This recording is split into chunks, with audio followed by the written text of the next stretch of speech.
Let's look at this question. Unequal sides of an isosceles triangle is 2 centimeter long. The medians drawn to the equal sides are perpendicular to each other. Find the area of the triangle in centimeter square. Okay.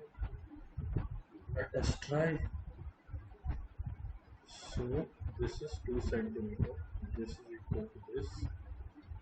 Now the median drawn here and the median drawn here. These are perpendicular to each other. Is what I have told here. So this is A, this is A, this is A, this is A. The medians, will they be equivalent? No. So 2D and B and 2C and C. Okay. I know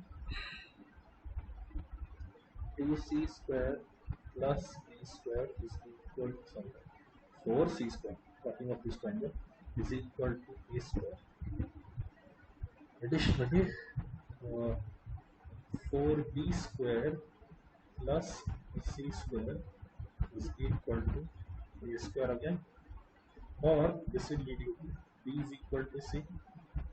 B is not equal to B. B is equal to C because the variables have changed.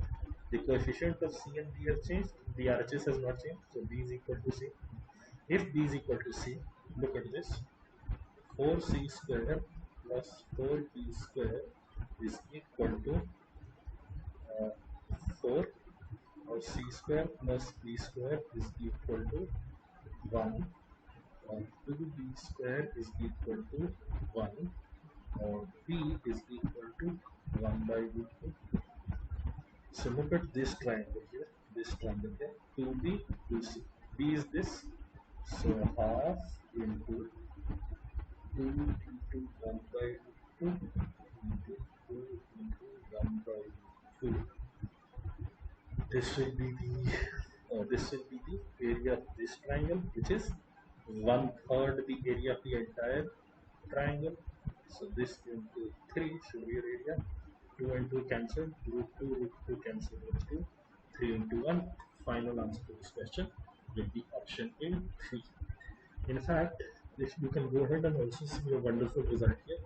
Although they call it an isosceles triangle, what they have actually done is giving you such a triangle that all the sides turn out to be basically the same thing. But anyway, that's okay. The answer is 3.